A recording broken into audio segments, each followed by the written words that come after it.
estás compitiendo contra gente que tiene muchos años de experiencia. Si tú tratas de ser como ellos, ya valiste. O sea, no vas a poder competir con ese perfil. Entonces, si hay 5 finalistas, 4 cumplen como con un perfil muy clásico, muy parecido, tu única opción es desmarcarte lo más posible para que entonces la decisión sea el mejor de los que son parecidos o tú. Y entonces ya, en cuanto a las probabilidades, dejas de ser 1/5 de probabilidad y te vuelves 50%. Imagina esto. Tienes 29 años y estás por entrar a la entrevista más importante de tu vida. Tu competencia: CEOs con el doble de edad y experiencia, currículums impecables, trayectorias de alto nivel.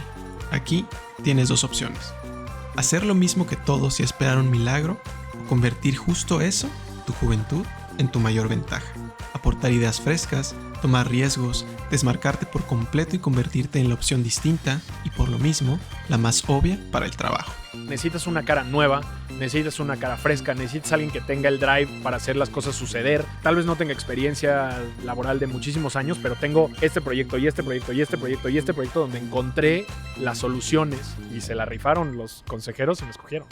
Así, con 29 años, Pedro Casas Alatriste se convirtió en el director más joven de AmCham México, que facilita el comercio y la inversión entre México y Estados Unidos, contribuyendo a un país más competitivo y próspero. Hoy, gracias a su liderazgo, Pedro ha sido nombrado por Bloomberg como una de las 500 personas más influyentes de Latinoamérica, junto a nombres como Messi y el Papa. Todo por atreverse a hacer lo que nadie más estaba haciendo y ver oportunidades donde otros solo ven problemas. Porque vimos la oportunidad donde todo el mundo se estaba quejando y fue, no, hay que capitalizar, hay que verle lo bueno, donde unos empujan, hay que jalar, ¿no? Quédate en este episodio para descubrir cómo convertir lo que te hace diferente en una ventaja estratégica, negociar sin seguir las reglas convencionales y liderar en medio de la incertidumbre. Si alguna vez te has sentido como un outsider, esta conversación es para ti. Y antes de pasar al episodio, también gracias al equipo de Outline, Memo, Smite, Ahmed, por prestarnos el espacio. Está increíble. Y si alguna vez están por Roma Norte, no se olviden de visitarlo. Aquí les dejamos su @ de Instagram. Y nada, gracias por prestarnos ese espacio. Pedro, bienvenido de Mentes. Gracias por estar conmigo el día de hoy y por compartir un ratito conmigo. Sé que te gusta empezar puntual. Ya sé que empezamos poquito tarde, pero igual te agradezco tu paciencia. No, todo bien. Luego sé que puede ser problemático como cuando eras Mr. Pugas, y prefiero no meterme con Mr. Pugas, la verdad. Me intimida un poco. Haces muy bien tu tarea, wow. Cuéntame un poquito de esa época. Cuéntame de las etiquetas que te pusieron ahí, o sea, Bien. ¿cómo fue para ti eso y qué aprendiste en esa etapa? A ver, wow, sé quién es tu informante y va a estar divertido el post-debate. A ver, mira, soy el hermano más chico de 4, pilonzazo. Entonces, mi hermano más grande me lleva 11 años, luego 9, 7 mi hermana y muchos años después yo. Okay. Entonces, niño chiquito en los 90s, lo que estaba de moda era NSYNC y esas cosas poperas, Backstreet Boys. Y pues, ya sabes, se peinaban como con los pelos parados, gel, todo ese rollo, ¿no? ¿Cuántos años tienes hoy? 31. Ok. Sí. Entonces yo de repente llego al colegio Vista Hermosa, escuela así fresona del poniente de la Ciudad de México, y pues yo llego con los pelos así parados y la directora de preescolar me dice, no te puedes peinar así, porque eres una muy mala influencia para tus compañeros. Te lo juro, no es broma, esos son como de los primeros aprendizajes que empiezo a tener con la autoridad, pero bueno. Y entonces mi mamá y mis papás, como ya llevaban muchos años en la escuela. Ya se la saben, o sea. Ya se la saben y ya estaban un poco hartos, ya sabes. Mi mamá era súper clavada, mamá vocal, todo el rollo. Entonces me dijo, ¿sabes qué? Ya, vámonos de aquí. O sea, no puede ser que no te dejen ser tú mismo. Entonces, vámonos. Y entonces emigré al Tomás Moro, que es donde ya estuve toda mi vida. Y llegué con los pelos parados. Y ahí la autoridad no me dijo nada. Estaba muy bien. Pero pues, los de una generación arriba agarraron y dijeron, O sea, nadie de tus compañeros se peinaba así. Pues creo que o sea, era raro. Sí, creo que era Porque raro. yo me acuerdo que en los 90s yo sí me llegué a peinar así, pero yo tengo 3 años más grande que tú. Sí. Soy 3 años más grande que tú, entonces supongo que ya era Pues puede ser. igual y no sé, estaba en primaria o algo más así. Eso o éramos demasiado cool o demasiado tetos, no sé. Alguna de las dos, pero el punto es que los de un año arriba, en primero de primaria, o sea, mis, no sé, 7 años, una cosa así, me dicen, no, que el Mr. Púas y no sé qué. Y en vez de tirarme al drama, ya voy a ser bulleado por Mr. Púas, un poco como que I embraced it. Y fui Púas de los 7 a los 18 años. Ok, ¿no? o sea, ya fue tú. Sí, o sea, tú vas, los papás de mis amigos de toda la vida de primaria y así me saludan. ¿Qué onda, Púas? ¿Cómo estás? Ok. Sí. Pero, y eso, o sea, a ver, te lo pregunto por el tema de las etiquetas incluso, Sí. ¿no? Sí, De sí, cómo sí. alguien lo van etiquetando. O sea, hoy una etiqueta que tienes puesta, creo, no por ti, pero por mucha gente es como, el director más joven de la AmCham, ¿no? Y, Sí. y es una constante. Y a donde llegas, el director más joven, y el más joven, y el más joven, Sí. que a veces puede ser favor, a veces puede jugarte o llegar a un punto en el que dices, pues, a ver, ya no soy el más joven, o ya tengo tantos Sí. años, o lo que sea. Sí. ¿Cómo aprendiste o qué te enseñó esa etapa de las etiquetas y con el tiempo cómo las has ido o abrazando o no poniendo etiquetas? Sí. Qué chistoso, creo que nunca lo había pensado. Ujú. Así que bien, chapó a ti. Pero, pues sí, creo que siempre he sido alguien al que le ponen etiquetas por una o por otra. Ujú. A los 7 años era Púas, hoy será el director más joven y durante ese trayecto habrá habido más cosas. Pero pues creo que al final es aprovechar esas etiquetas para sacarles el lado positivo, ¿no? Ujú. Hay una enseñanza de mi papá que siempre me dice, no, y seguramente la voy a regar, pero me decía algo así como la técnica del, no sé si es el Kung Fu o Ajá. algo así. Jiu-Jitsu, creo Que- que. o O judo, jiu-jitsu, ¿no? O sea, no yo me sé, estoy o ya cagué. Yo alguna siempre de digo esas. corregir y ya sé que también estoy mal. Que lo que te dicen es que, o sea, cuando te empujan, la mejor manera de usar esa fuerza es tú jalando, Ok. ¿no? O sea, ok. y entonces el empuje, en vez de que te vayan a tirar para atrás o que vaya a ser una resistencia, si tú jalas, entonces un poco como que Usas su fuerza. usas su fuerza a tu favor. Ok. ¿no? Y entonces como que pensándolo en cuanto a las etiquetas, creo que ha sido un poco eso, ¿no? Es como, oye, pues sí, el Púas. Ujú. En vez de tirarme al piso, pues es al revés. Pues sí, soy el Púas y qué, yo qué sé, Ajá. utilizarlo a favor.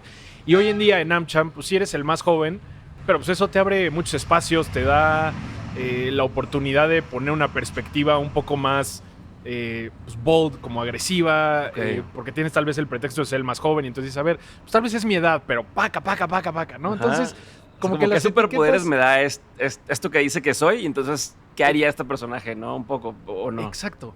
Creo que tratando de ser outsider o tener alguna etiqueta del distinto, Ujú. si lo usas a tu favor, te da buena entrada para decir y hacer otras cosas, ¿no? Ok. A ver, no me voy a meter todavía por ahí, pero ahora que lo mencionas, ahorita se me vienen a la mente 2 o 3 ejemplos que he escuchado en tu carrera donde has usado esto de usar a tu favor lo que al contrario hace, por decirle al contrario a la otra persona, Sí. y aprovechar o apalancarte de ser outsider, ¿no? Una vez fue cuando aplicaste, o bueno, cuando fuiste a las entrevistas para la AmCham, Sí. pero otra reciente fue cuando vinieron a México Trudeau, AMLO y Biden, Ajá. y que anunciaron el tema de empezar a usar más sustitución de producto, Exacto. así se le dice, ¿no? Sí, sustitución de importaciones. Importaciones. Exacto. Y que para muchos eso era como, ¿no? ¿Cómo? O sea, estás yéndonos al pasado y demás. Exacto. Y recuerdo haber escuchado que tú dijiste, no, a ver, lo que vamos a hacer es, o sea, ¿dónde encontramos lo bueno de esto, no? ¿Me puedes explicar un Exacto. poco lo que hiciste y el resultado que vino después? Porque creo que Sí. es algo poderosísimo y ahorita regresamos al otro. Justo, pues llegan los 3 mandatarios de Norteamérica a la última cumbre de líderes de América del Norte que hubo con las pasadas administraciones. Y justamente López Obrador, en una conferencia de prensa que tuvo parados ahí a Biden y a Trudeau como una hora en Palacio Nacional, dentro de las muchas cosas que dice de repente, dice, bueno, y ya acordamos nosotros 3 que cada país tiene que crear un comité de sustitución de importaciones.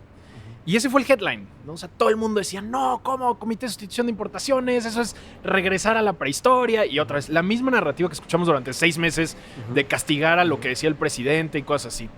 Y entonces nosotros agarramos y dijimos, a ver, ya aprobaron un mecanismo de sustitución de importaciones, ponle el título que sea, al más alto nivel. Todo el mundo se está O sea, quejando. ya es lo que es, o sea, esa es la Exacto, ya realidad. es lo que es, ¿no? Y aquí hay de 2 sopas. O, otra vez nos tiramos al piso y nos ponemos a quejarnos de cómo puede ser esto, o lo capitalizamos, ¿no? Y entonces agarramos y a las pocas semanas tocamos la puerta tanto de Cancillería como de Secretaría Secretaría de Economía. Y dijimos, oigan, este comité, pues, ¿de qué va, no? O sea, no nos encanta el título, we can work on that later, pero ¿cómo podemos ser parte, no? Ok. Y las 2 secretarías nos dijeron, pues no, ni idea, ¿no? O sea, lo dijo el presidente en la conferencia, pero no sabemos muy bien. Entonces, pues, también nos enteramos en vivo, ¿no? Exacto, si tienen alguna idea, pues avísenos, ¿no? Entonces trabajamos en una propuesta, hicimos un análisis súper complejo de industrias estratégicas en Estados Unidos, en México, dónde se estaba invirtiendo, dónde se estaban saliendo capitales de China, etcétera. Llegamos y, a ver, si tenemos que hacer una sustitución de importaciones aquí en México, o el término más famosón entre los que andamos en este rollo, nearshoring, pues ok, si tenemos que hacer un comité de nearshoring, ¿qué tendría que ser? Planeamos una estructura, grupos de trabajo, champions de diferentes empresas clave en esas industrias, y llegamos con Secretaría de Economía y se lo presentamos. Y además le pusimos un título que se llamaba el Comité de Regionalización Económica de América del Norte, que el acrónimo era CREA, ¿no? Que hasta en eso nos fijamos como para ponerle un acrónimo en positivo. Tenemos un acronimista o cómo se dice. O sea, hay un puesto que se llama... Exacto. Siempre me pregunto eso, de quién decide qué acrónimos usar. O de atención al detalle, ¿sabes? O sea, es que hasta en eso hay que poner atención. Pero bueno, y entonces llegamos y básicamente la respuesta de la secretaria, y que es un poco lo que tú me estás preguntando, nos dijo, ¿sabes qué? Ustedes fueron los únicos que nos presentaron algo en todo el país. Los demás se quejaron. Todo el país se quejó menos ustedes. Entonces, el comité es suyo. Tal cual. Chingón. Y es lo que ustedes nos propusieron.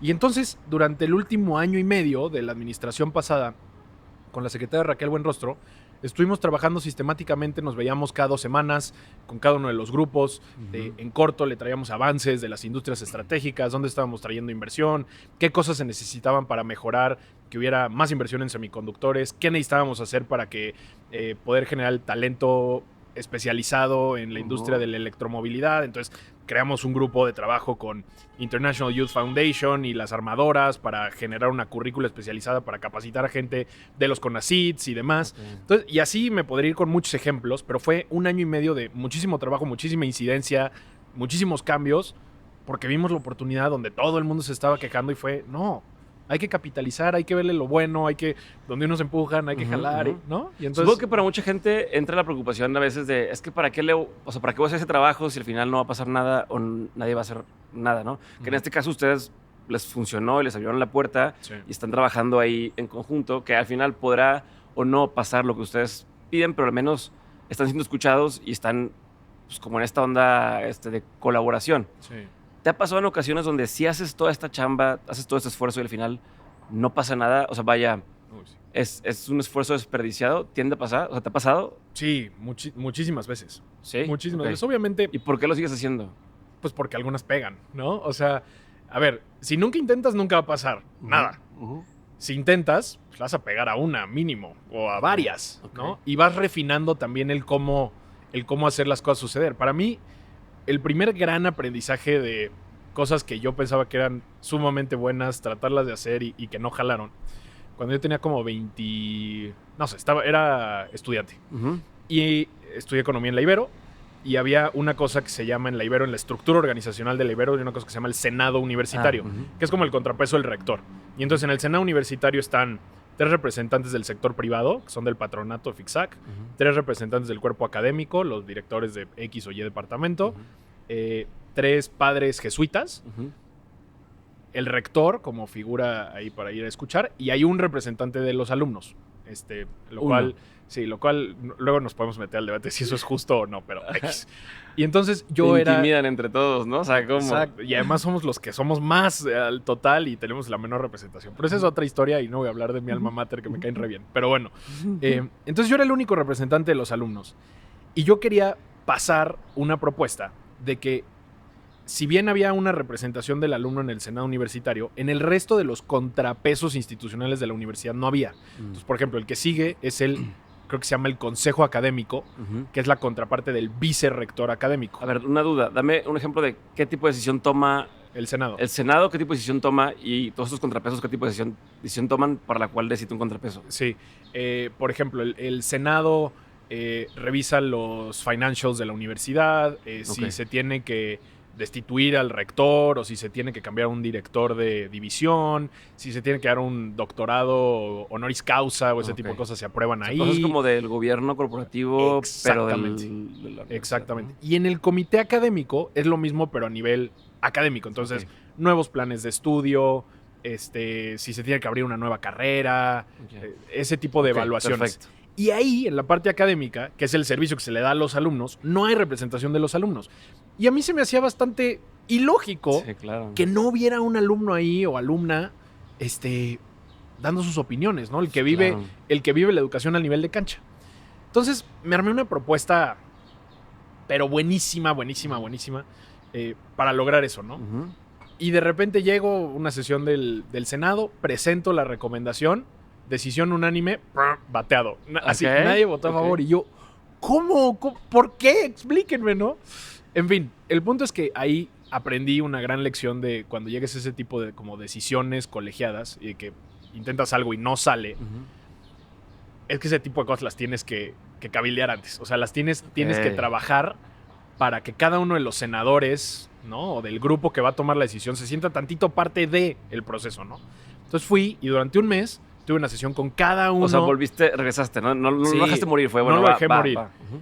Fui y entonces tuve una sesión con los empresarios, individual, con los jesuitas, y les expliqué, oye, a ver, ¿por qué no te latió mi propuesta? No, es que esto, no, es que el otro, no, ok, ¿tú qué harías? No, pues tal. Entonces fui refinando la propuesta Ujú. para que tuviera la perspectiva de todos los demás. Y una última cosa que hice fue, no quiero llegar yo otra vez a plantear la propuesta. Entonces me fui con otro organismo, que en su momento se llama el COPSA, que es el Consejo de Presidentes de Sociedades de Alumnos. Ok. Solo los alumnos, ¿no? Ok. Y entonces les piché la idea y les dije, oigan, a ver, creo que esto les conviene a ustedes, Ujú. porque entonces ustedes, liderazgos estudiantiles, van a tener más incidencia en otros lados. Ya planché la propuesta con todo el mundo, tómenla, Ujú. afínenle si ustedes quieren algo, pero ustedes preséntenla. Ok. Y entonces ya viene como de todo el alumnado. Sí, ya y no es este solo- loquillo aquí que y no es quiere este hacerle loquillo. las madres. Ujú. y No es para Mr. Púas. Exacto, no es el Mr. Púas que está ahí haciendo desastres. Y entonces ya, para no hacer el cuento largo, hoy en día hay representación estudiantil en el No, comité pero hazme un cuento académico largo. y Entonces demás. llegan, presentan y ¿qué pasa ahora? O sea, ¿cómo fue la reacción de toda la gente? De los No, del Senado. se presentó y se aprobó. Así. Tal cual, no hubo más, porque ya todos formaban parte, lo había presentado como el Consejo de Presidentes, todos los senadores habían formado parte de y les gustó, y wow, qué padre, buenísimo. A ver, y Y se esencialmente, ¿qué tan distinta era la primera de la segunda? No mucho. O sea, como No mucho, más la que la neta. gente quiere decir, yo toqué esto. Sí, la neta no era muy distinta.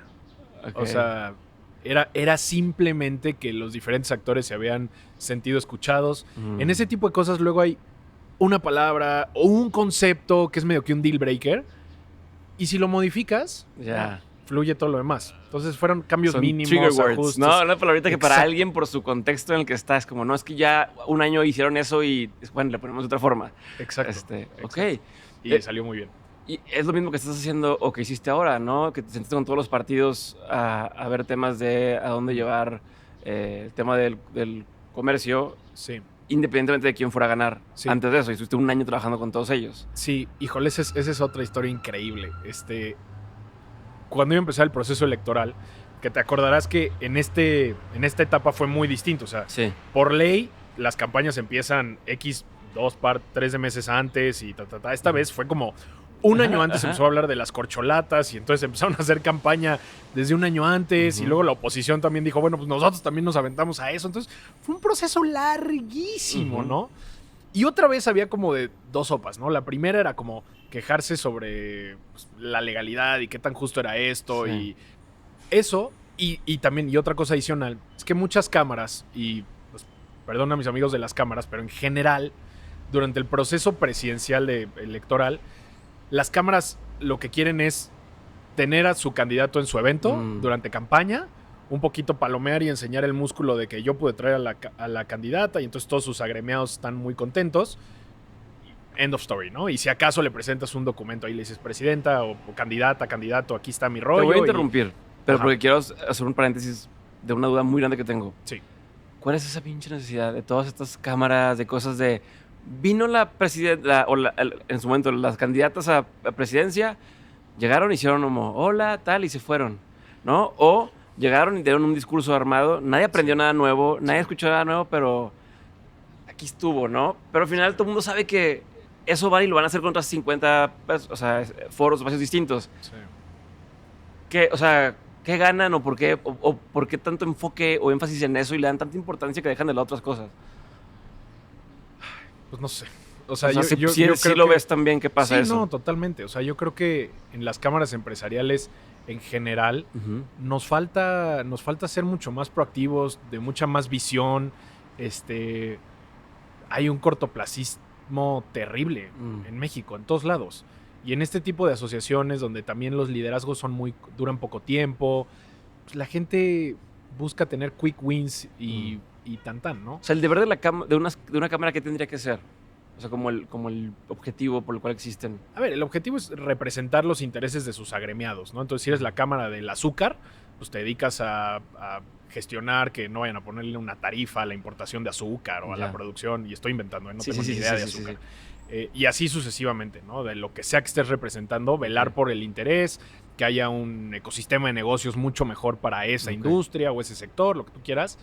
O sea, la promesa ¿no? es, tú te sumas a esto como empresa o como, sí, pues como empresa o empresario, te sumas a esta cámara o este gremio Exacto. y yo voy a representar tus intereses, o sea, con el poder colectivo de todos, como hablamos de los presidentes Exacto. estudiantiles, voy a ir a abogar por ti o voy a buscar que haya entendimiento. Es el deber ser. Exacto. Y en muchas de esas cosas se vuelve mucho más fácil que llegue un individuo con la banderita de la industria, un poquito medio que a pelearse Ajá. o a dialogar con la autoridad, en vez de llegar tú como marca Dementes.com a preguntarle al líder de la industria de los podcasts, decirle, oye, cámbiame las tarifas en Spotify o lo que sea. Sí, claro. Vas a decir, este cuate va a decir, ese Dementes, Sí, échamelo bye. para afuera. Mejor que llegue un representante a hablar por todos. Ok. ¿No? Entonces es un poco la lógica. Pero ahorita lo que hacen se convierte más bien como en el club de Toby y es, vamos a tener, yo soy la cámara que tiene más agremiados y afiliados y gano de lo que pagan anualmente y entonces les traigo así como pan y circo, ¿no? Sí. A veces. Y Ok. Y eso, la verdad, a mi juicio, le pega mucho al país porque no. Nos faltan actores que puedan tener una visión de largo plazo. Y eso es un poco lo que yo le quiero imprimir a AmCham, ¿no? O sea, Ujú. AmCham lleva 107 años en México. Se funda el mismo año que la Constitución. Ujú. Y muchas de las inversiones que hay de las empresas 107 americanas años. o de las empresas mexicanas que forman parte de la cadena de suministro de las americanas, que también forman parte de AmCham, no van a durar 6 años ni 12, o sea, duran 50 años, Ujú, ujú. ¿sabes? Entonces nosotros somos una comunidad que se puede dar el lujo de plantearnos una visión de largo plazo y pelear por esa visión de largo plazo, Ok. ¿no? Ok. Y entonces en la elección presidencial fue un poco lo que agarramos y hicimos. A ver, da igual en grandes términos Ajá, ajá. si Sí, en viene el macro de todo. Ujú. si viene candidato X o candidato Y al evento, que vamos a aspirar a que llegue, está bien, pero lo que nosotros tenemos que generar, siendo una comunidad que además generamos el 25% del PIB, tenemos que poner una discusión de sustancia en la arena pública, ¿no? Ujú. O sea, da un poco igual el quién, lo que importa son los cómo, ¿no? O sea, Sí. cómo vamos a construir un mejor país, cómo vamos a generar un ecosistema para que haya mayor inversión, que haya mejores empleos, que haya mayores oportunidades, etcétera, etcétera, ¿no? Ujú. Entonces, lo que agarramos e hicimos con este periodo como extenso de elecciones fue decir, a ver, ¿qué podemos hacer durante este periodo extenso para mantenernos en la conversación y mover la conversación a donde queremos que esté la conversación, ¿no? Ujú, ujú. Entonces, primero le preguntamos a todas nuestras empresas, a ver, de tu industria o de tu empresa, ¿qué necesitas? ¿Qué le dirías tú, escoge la industria que sea, a la candidata que sea, para mejorar tu negocio? Te recibimos como 150 cuartillas de recomendaciones, bla, bla, bla. Hicimos un resumen ejecutivo, porque también ahí inclusive se tiene que negociar muchísimo, ¿no? Ok. O sea, porque de repente, imagínate, tenemos industrias que a veces se contraponen en ciertos temas. Ujú. Tenemos por un lado a la banca tradicional, Ah, pero tenemos a las claro. fintechs, ¿no? Por poner un ejemplo. Y de repente hay unas cosas que dicen, oye, no, pues aquí, a ver, ¿a quién representas? ¿A uno o al otro? Entonces, hay ciertas cosas en las que tenemos que decir, o esto no se menciona, Ujú. o tratemos de llegar a un punto medio en donde las dos industrias se sientan cómodas, vuela, sale, vamos para adelante, Ok. ¿no? Así. Y entonces generamos este documento, le llamamos Ruta 2024-2030, Ujú. y fue más bien no un documento de propuestas, sino una estrategia de relacionamiento que sigue hasta hoy en día, o sea, sigue y Ok. seguirá. Entonces, agarramos y dijimos, en su momento le entregamos a los 18 precandidatos que había en su momento, Gerardo Fernández Noroña, Marcelo, etcétera, del otro lado Santiago Krill, Beatriz Paredes, todos, 18, les entregamos el documento. Le dijimos, oye, aquí está, ven a nuestras oficinas con un grupo de CEOs, directivos, etcétera, a que te platiquemos, primero nosotros te queremos platicar a ti, lo que está en nuestro documento. Cosa rara, ¿no? Porque casi siempre en campaña Llegas lo que a- la gente quiere es llegar y presumir ellos, ¿no? O hablar. Y le dijimos, no, aquí te vamos a invitar a escucharnos a nosotros. Ok. Y entonces tuvimos una serie, hubo unos que no pudieron venir, otros que sí, y les platicamos a ellos, queremos esto, queremos lo otro, queremos esto. Y la idea les decimos, si quedas como candidato, en unos meses te volvemos a invitar y nos platicas qué vas a tomar de nuestras propuestas en tu campaña, Ok. ¿no? Y entonces ya cuando llegan con nosotros Xóchitl y Claudia en su momento, ya no era un evento de ven y danos un discurso, es ven y dinos qué opinas de las propuestas Ajá. que te presentamos ¿Hiciste hace la 3 o tarea? 4 O sea, meses, ¿no? Ok. Y entonces ya empezamos a entrar en un diálogo mucho más profundo. Ujú. Y una vez que palomeamos un poco ya los candidatos, el resto de campaña, que seguía siendo un montón de tiempo, dijimos, bueno, dejemos a los candidatos en su proceso de campaña. Vamos a hablar con los encargados de las mesas de trabajo de cada una de las campañas, ¿no? Ujú. Porque Claudia hizo esto de los diálogos por la transformación, Xóchitl tenía también a su equipo, y entonces empezamos a tener mesas de discusión con el encargado de energía a muchísimo detalle y unas conversaciones bien interesantes, porque justo nos decían, oye, a ver, es que esto no lo vamos a decir en campaña, porque al mexicano de a pie le vale un carajo la tarifa de transmisión eléctrica de bla, bla, bla, Sí, o sí, lo- sí. cualquier Sí, no va a cosa, salir en un discurso la público patente diciendo- de las vacunas, de... ¿no? O sea, O pero a sea, ese grado llegan a ese grado las llegamos. peticiones específicas. Exacto. Ok. Súper detalle, ¿no? Ok. En cada una de las industrias. Y un poco la idea era empezar a generar confianza, empezar a generar conocimiento también de qué somos, qué representamos, cuál es nuestra visión, Ujú. para que una vez acabado y ganara quien ganara, una vez empezado el gobierno, estuviéramos nosotros sentados en las mesas para el Plan Nacional de Desarrollo o el Plan de Gobierno. Ok. Y no entro a más detalle, pero el punto es que hoy somos de las pocas cámaras empresariales que están sentadas a la mesa. Ya vimos 2 veces a la presidenta, hemos visto Ok. varias veces al gabinete y somos de los pocos que lo hicieron. ¿Por qué? Un poco como por la visión, tanto de largo plazo como proactiva, propositiva, no tanto de queja, ni partidista. Es con Sí. todos y con quien sea, platiquemos, demos propuestas, O sea, construyamos. nada más ir a exigir, pero aparte sin tener claro qué quieres. O sea, porque hablas de no es quién, es cómo, pero Ajá. incluso ese cómo parte de un qué, claro. O sea, no es nada más de queremos más derechos, no.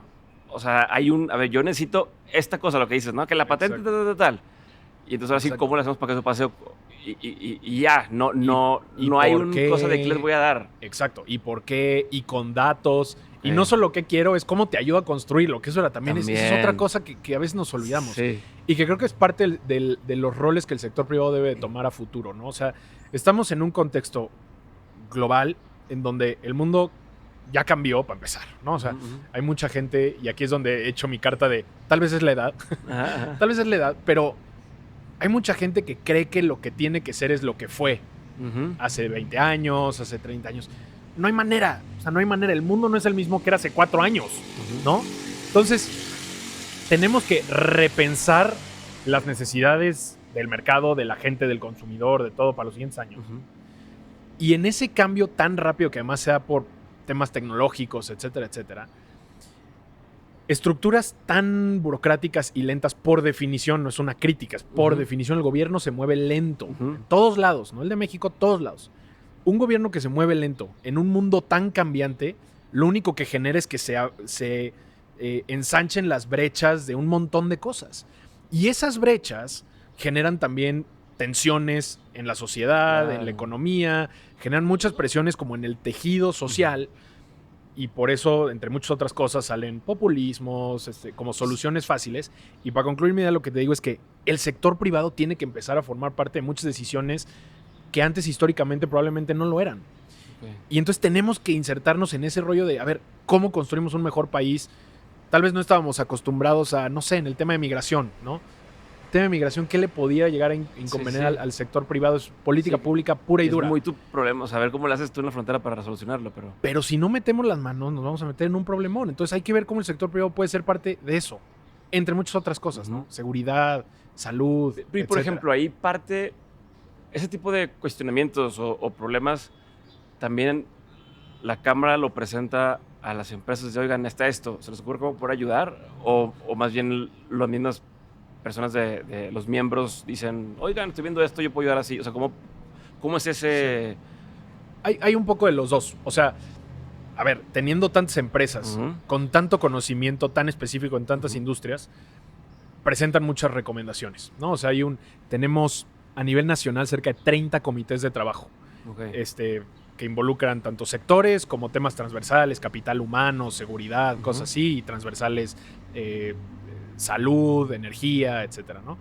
Y entonces ellos mismos llegan y dicen, oye, a ver, el mercado se está moviendo para acá, tenemos que ir en esta dirección, esto es lo que necesitamos las empresas. Ujú. Sí, de ahí te diría que es la inmensa mayoría, pero también depende mucho el liderazgo de la Cámara, Ajá. el Consejo, que digan, oigan, a ver, la visión macro de la avenida, tenemos que hacer esto estratégico hacia allá.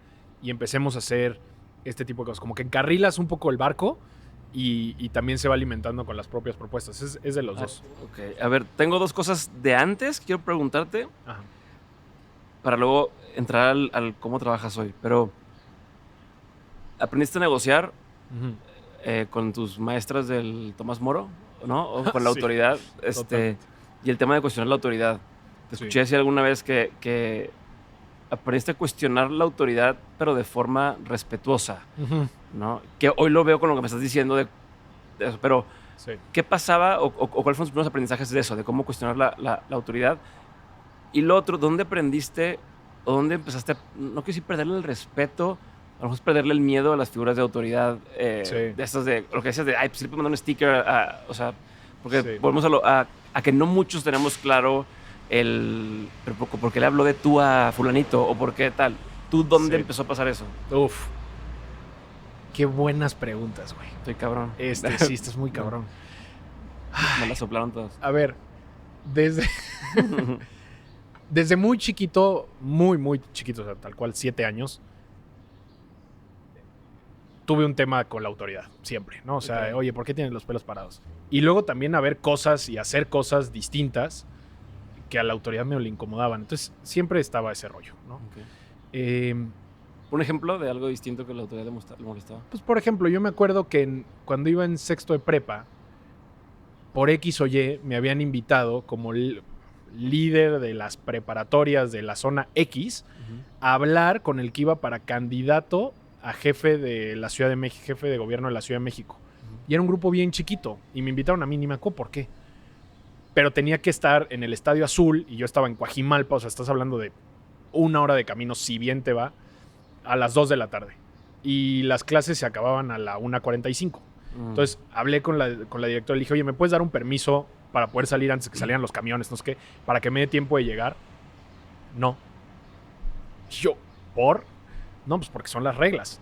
Y yo, sí, están las reglas, pero voy a hacer o sea, la escuela va a estar representada dentro de cientos de escuelas en una cosa padrísima. Haz la excepción a la regla, por Dios.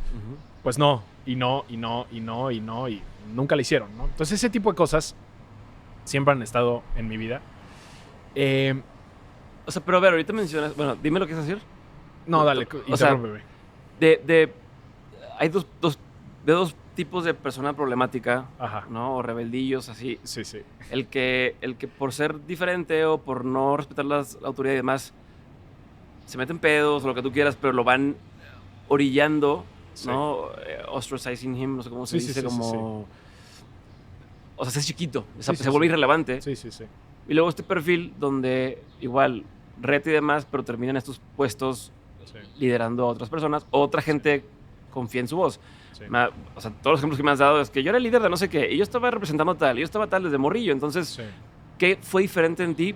¿O qué crees que la gente veía en ti Ujú. para que te fueras hacia ese lado? O sea, Sí. hacia el lado de hoy represento más voces. Sí. Pues yo creo que va como por el motivo ulterior a todas esas cosas, ¿no? O sea, está como el iconoclasta que solo es anarquista y quiere destruir las instituciones, and it's fine, pero pues eso no es muy constructivo, literal, porque busca la destrucción y pues esos son los que tú dices que los hacen pequeños y los mandan a otro lado. Y luego está el que está construyendo algo distinto porque tiene una visión distinta que va en contra de lo establecido. Y pues esas personas son disruptivas, son incómodas, a la estructura, ¿no? Le molesta tener ese tipo de gente, pero al ir acompañado de un tema de de visión y de construcción, acabas encontrando los espacios y las grietas para irte moviendo, ¿no? Porque además esa parte sí va acompañada de una argumentación lógica de muchas cosas, que tal vez no le pueda caer bien a la gente en una primera iteración, pero conforme vas construyendo y vas construyendo, pero en equipo. Y eso es uno de los mensajes que a lo largo de la plática, en una de esas puedo profundizar un poquito más, pero creo que para mí la clave de un montón de cosas que he hecho en mi vida es que entender que no vas solo. Okay. Que conforme vas construyendo comunidades, en donde sea que vayas parado, una comunidad es mucho más potente que el individuo. Por ejemplo, a mí la pregunta, de las preguntas más comunes que me hacen, oye, ¿cómo le hiciste para llegar a donde estás a los 31 años? ¿No? Y sí, ¿no? O sea, en mi entrevista de trabajo me decían, cuando tuve este puesto, ¿qué experiencia tienes manejando presupuestos? No es broma, les dije, ninguna. ¿No? Nunca me había estado en una posición de manejar un presupuesto. ¿Qué experiencia tienes manejando equipos? Pues ninguna, ¿no? O sea, fui alumno senador y le hablé a los presidentes y demás. Entonces era como experiencia laboral, ¿cuál tienes? Pues la neta nunca. Siempre he estado en el bottom of the food chain y de repente como que despegué, ¿no? Pero una de las cosas que me sirvió fue que siempre desde chavito, conforme fui avanzando, iba construyendo comunidades en torno a ciertos temas. Okay. Y iba creando contactos, redes de personas. Pero sin pensarlo como es un contacto, ¿no? Sin pensarlo como un tema utilitario. Exacto. Ahí hay un drive que tiene como dos cosas. Uno, la curiosidad intelectual, ¿no? O sea, como de siempre hablar y conocer gente y tener conversaciones un poquito más ricas, etcétera. Y dos, tal vez, sí, el entender que esas redes son al final como estructuras sobre las cuales te puedes apoyar en cualquier momento, ¿no? Okay. Si te estás cayendo, te van a detener. Si quieres subir, las puedes usar para dar el siguiente escalón. Y también en un rollo de enriquecer tu visión y tener, pues, no necesariamente mentores que estén todo el tiempo ahí, pero sí enriqueciendo lo que estás viendo todo el tiempo. Porque pues, tú no sabes, o sea, sabes hasta X cosa, ¿no? Sí, claro. Y conectando algunas de las historias que hemos ido platicando, o sea, si te fijas en la historia del Senado Universitario, cuando ya no pude pasar una recomendación, lo que hice fue involucrar a 25 personas, quitarte el reconocimiento personal, o sea, como que despersonalizar el tema y aventarlo para adelante, ¿no? Okay. Y fluyó. En AmCham es un poco lo mismo, ¿no? Es, si yo quisiera agarrar y capitalizar todas las agendas de todas las industrias, de todos los temas, colapsaría, es imposible, nadie me pelaría. Es, apoyémonos de la estructura de comités, apoyémonos de los directores, despersonifica, esto no es Pedro quien te está invitando, es una comunidad, es un equipo, y entonces eso le mete una potencia cañoncísima a todo. Y al final de todo, pues ya te apapachan el ego y entonces, ay, ven y te invitamos a Dementes a que nos platiques. Uno de los 500 influencers, no, de los 500 personas más influyentes. Sí, y te doy esas cosas. Pero esa, por ejemplo, de Bloomberg, de las 500 personas más influyentes de Latinoamérica, y está Messi, y está el Papa, y Karol G, Peso Pluma, y yo, güey. ¿Qué digo, puta? ¿Por qué demonios? ¿O qué ven en mí es Bloomberg? Creo que es eso, ¿no? O sea, una capacidad de poder dialogar, convocar, encontrar puntos en común, ser medio un conector entre personas, que ese luego es otra, ¿no? La gente también en la industria como del cabildeo y ese tipo de cosas que también la orbito, lo que más te da valor es ser capaz de tener el contacto y decir, yo te junto y aquí estoy yo y los conecto, pero jamás dejar que haya una conexión entre ellos para yo poder seguir teniendo el control. Y creo que esa es otra cosa que nos tenemos que quitar. O sea, a ver, yo te pongo en contacto. Bye, ya ni me metas, güey. O sea, si quieres que vaya yo y los ayude en algo, feliz de la vida, ¿no? Por curiosidad intelectual, por lo que tú quieras y mandes. Pero no me pertenece a mí el contacto, ni la red, ni... Es nada más como que ayudar a que todo se conecte y que haya mucha mayor armonía. Entonces creo que esa parte, medio de hacerlo también desinteresado, it pays off later on. Pero no es el objetivo. Entonces... como que así. Y mi pregunta partió de cuándo aprendiste a negociar y cuándo le perdiste el respeto a la autoridad, o más bien no respeto a la autoridad, pero el miedo a la autoridad, a la figura de, no, es que todo el mundo respeta a este personaje. Sí, está buena. el aprender a negociar fue...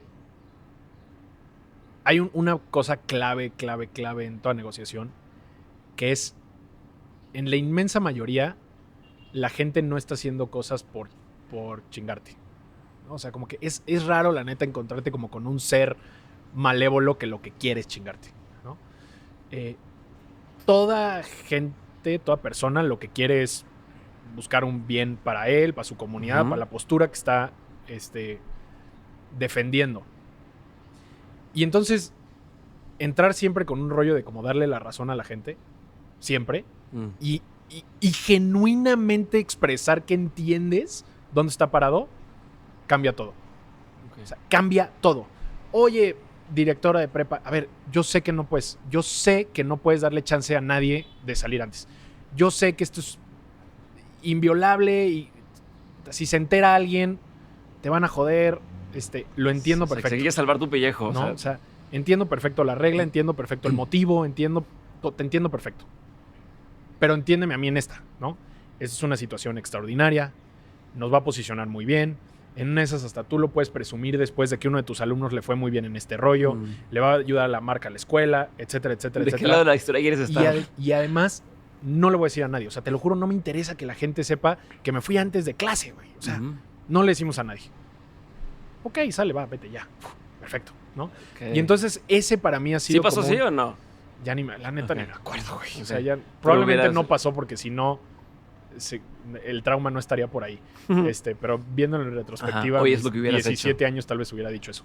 Pero lo mismo me pasaba con mi director de primaria y todas para adelante, ¿no? Okay. Siempre hay que entrar con, te entiendo perfecto. Okay. Y está bien que te sientas así, etcétera, etcétera, pero déjame escuchar, te presento mi punto de vista. Y también entender que una negociación no siempre se gana en el round 1.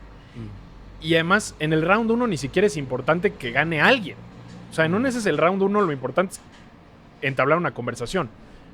Te cuento otra historia buenísima. Esta sí es estelar.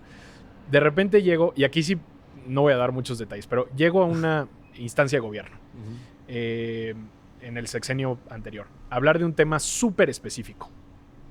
Llegué, soy súper puntual, no sé qué pasó, llegué 10 minutos tarde, terrible. Ya había empezado la mesa, la reunión, perdón, mi silla estaba vacía al lado del director de esta institución y yo, chinga, o sea, todo mal. Entonces ya llego y te lo juro, la tensión se podía cortar con cuchillo. O sea, había llegado como el sector privado a decir, necesitamos esto y esto y esto, y el funcionario estaba, es que me valen madre, ustedes, sector privado americano, imperialistas, yanquis, extractivistas, opresores, los odio, ¿no? Yeah. O sea, y no te parecía el contexto previo, o sea, llegaste y ya habían empezado. Y no había, pero ni medio punto en común. Esa conversación no iba a llevar a ningún lado, a ni un lado. Okay. Entonces llego yo tarde, 1000 disculpas. Y entonces empiezo a cachar un poco la narrativa que traía este señor, ¿no? Y no, que yo estoy aquí para la defensa de los pueblos indígenas, impulsar el sur-sureste, bla, bla, bla, bla, bla. Y el objetivo de mi equipo era traer e impulsar tema X. O sea, si no traíamos el tema después de esa reunión, en su cabeza esto era un fracaso. Okay. Y estaban muy pushy con eso. Y dije, ¿sabes qué? Olvídalo. O sea, ya la perdimos. 100% ya la perdimos. Entonces, a ver, escucho a este señor y le voy a decir, oiga, a ver, qué curioso, fíjese que yo estudié mi maestría en desarrollo económico. Desde chiquito he tenido una actividad siempre en paralelo a mi vida profesional y personal de apoyo a comunidades rurales. A los 15 años me fui a vivir a la Sierra Tarahumara, a trabajar con los rarámuris. Cuando entré a la universidad, y entré a una universidad jesuita específicamente por su visión de justicia social, trabajé con los indígenas celtales, productores de café, durante 4 años de mi vida, etcétera, etcétera, etcétera. Y llevé la conversación a hablar de los pueblos originarios, de los jesuitas, y todavía me dice así como, ¿Universidad Jesuita dónde? Y yo, la Ibero. Y dice, bueno, está bien. No es que, dije, hijo, en esas ya me va a marcar, ¿no? Pero bueno, no me marcó nada. Dije, qué padre la Ibero, no es que. Y entonces estaba equipo de directores de empresas americanas, todo el equipo de esta institución, y se convirtió en una conversación 1 y 1 con el director de este organismo, donde hablamos de los indígenas y los pueblos originarios. Me contó la mística del presidente que quería mucho a los jesuitas y me empezó a contar historias personales de él con el presidente.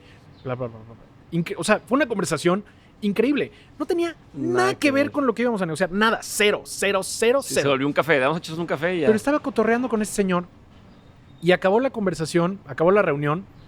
Y al final como que le traté de meter algunos mensajes. No, pero miren, cuando yo trabajé en esto, pues respetamos la cultura, pero también incorporando estas cosas, conceptos financieros, pudimos hacer una microfinanciera donde se combinaba como lo mejor de los dos mundos. Y en esa experiencia creo que si lo extrapolamos a lo que estamos hoy aquí platicando, se puede hacer un poco de eso, ¿no? Podemos seguir impulsando el sur-sureste, podemos cuidar las culturas originarias, pero eso no quiere decir que tengas que bloquear el potencial de desarrollo que hay en el norte. Entre otras cosas, ¿no? Ya para no hacer el cuento largo, acaba la reunión, el señor se despide de mano de cada una de las otras personas y con una cara de te quiero matar, se acerca conmigo, me abraza y me dice, Pedro, qué gusto me dio conocerte, qué increíble que estés en esto, qué padre tener un aliado en una institución así. Sí, claro, perfecto. Oiga, señor, bueno, ya no hablamos nada de esto, ¿lo vemos después? Sí, lo vemos después. Bye. Round 1, ganamos. No lo que pensamos que queríamos ganar, pero no hay ni una sola organización que tenga este nivel de conversación con estas personas porque dimos un paso atrás. Y entonces empezamos a empatizar un poco. Y también ya me extendí. Pero entonces lidiar con la autoridad hay que entender, hay que empatizar, hay que entender que las negociaciones no se ganan en el round 1, ni probablemente en el 2 y en el 3, pero hay que seguir y seguir y seguir y seguir. Y cuando le perdí el miedo a la autoridad, pues mira, no sé si te pueda dar una como respuesta súper profunda, que podría elaborar algo, o adjudicárselo a un tema de ego gigantesco y decir, bro, pues eres igual que todos, ¿no? O sea, y la neta es que sí lo tengo un poco así en mi cabeza, ¿no? Todos son humanos.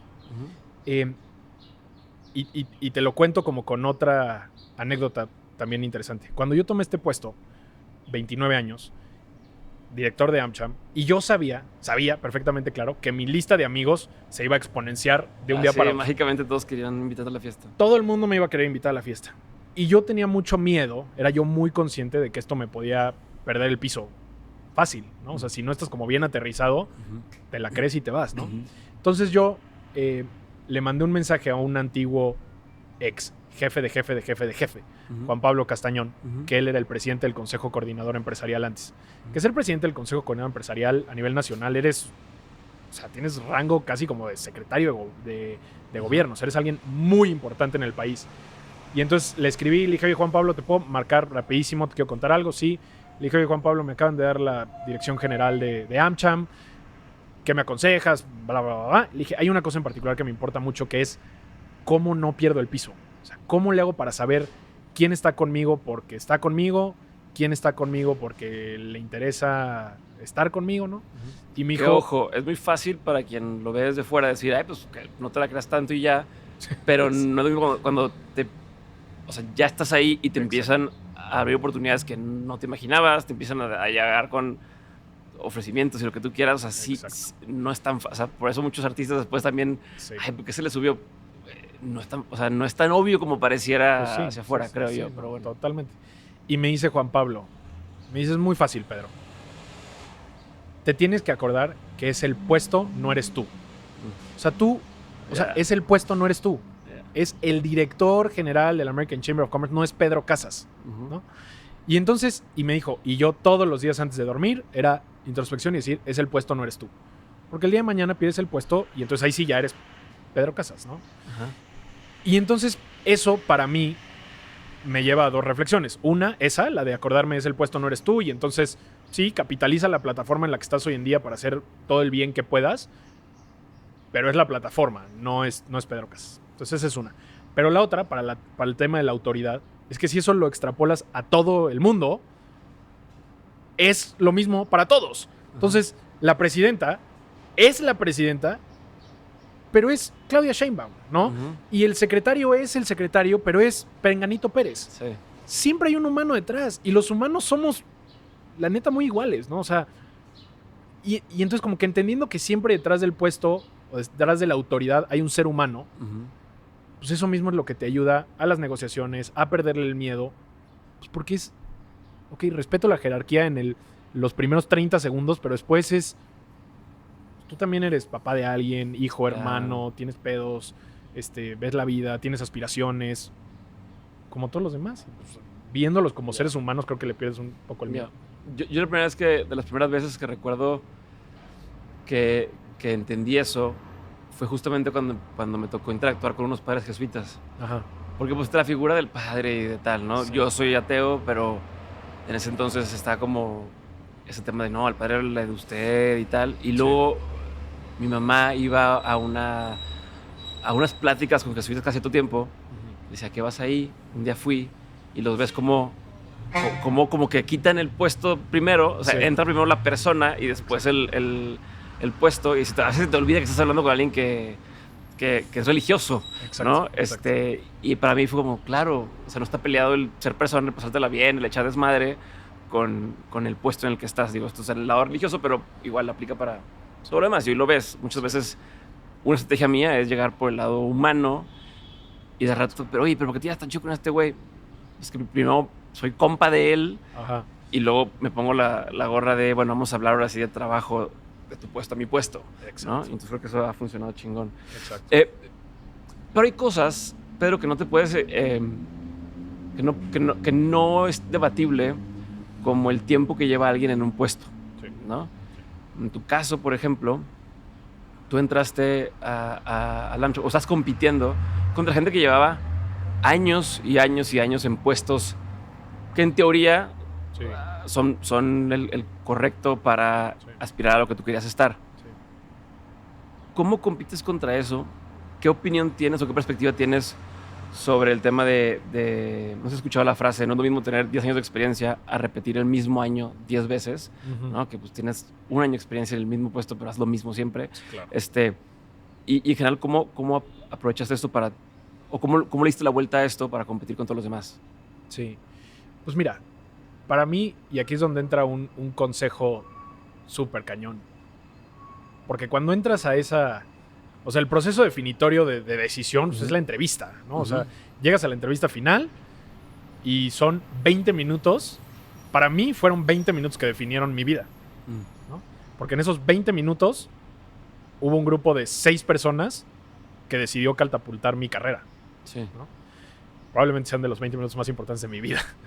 Y entonces pues, había que llegar muy preparados. Y en este rollo de como tener mentores o tener gente a la cual acudir con mucha más experiencia fue muy útil. Entre ellos está tu familia, otros expertos, etc. Y me acuerdo platicar con mi cuñado, que él también es un ejecutivo súper exitoso, está en puestos directivos de todos lados.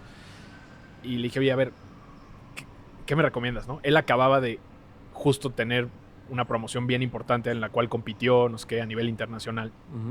Y me dice, a ver, Pedro, primero tienes que plantear una visión de a dónde quieres llevar la cámara en este contexto. Plantea la visión, enamóralos de tu visión y luego llévalos a entender que tú eres la única persona que puede llevar la cámara hacia ese lugar. Ok. Ese fue el consejo y entonces vamos a construir sobre eso. Otra de las cosas que me ayudó, otro consejo, ya no sé si fue consejo, yo llegué a la propia conclusión, no tengo ni idea, era, estás compitiendo contra gente que tiene muchos años de experiencia. Si tú tratas de ser como ellos, ya valiste, o sea, no vas a poder competir con ese perfil.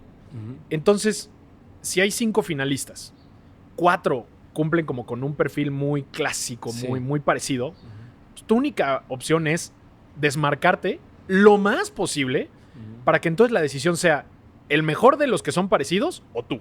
Sí, Y entonces ya en cuanto a las probabilidades dejas de ser 1/5 de probabilidad y te vuelves 50%, claro. ¿no? Porque entonces ya están compitiendo ellos por su rollo y tú por la opción distinta. Entonces, combinando esas dos cosas, pues llego a la entrevista, presento una visión de cámara que más o menos ya te lo he platicado, mucho más horizontal, con mucha innovación, con mucha atracción, mucha proactividad, mucho impacto social, cambio de narrativa, bla, bla, bla, bla, bla, entre muchas otras cosas ahí que no voy a entrar, pero leyendo qué está pasando en Washington, en México, los tiempos electorales, bla, bla, bla, bla, bla, bla, bla. Y luego agarrar y decir, y bueno, para llegar a eso, pues necesitas una cara nueva, necesitas una cara fresca, necesitas alguien que tenga el drive para hacer las cosas suceder. Tal vez no tenga experiencia laboral de muchísimos años, pero tengo este proyecto y este proyecto y este proyecto y este proyecto donde encontré las soluciones, ¿no? Entre ellas, pasar una propuesta en el Senado Universitario que nunca había pasado una, y de hecho se reformó los estatutos de la universidad, cosa que no había pasado en 70 años. Entonces es como, o sea, se logró hacer eso, ¿no? Y entre otras muchas historias que tal vez no tengan la gran, así, historia de pasé durante tantos años en este puesto y fui ascendiendo. Sí, el drama, no tiene el drama. La manera también como muy tradicional de crecimiento, si no es, a ver, proyectos específicos en los que se logró un objetivo. Sí, claro. Y yo puedo llegar a ese objetivo que les acabo de decir. Y se la rifaron los consejeros y me escogieron. Qué chingón. Pero me gustó mucho ese acercamiento al decir, bueno, ¿cómo soy mi propia categoría? Sí. ¿No? O Sí. sea, no peleo en esa categoría que ya está competida y llena de gente. Voy a inventar mi categoría y ya será cuestión de gustos o de si hace sentido para lo que también quieren, ¿no? Exacto. Eso es muy cabrón.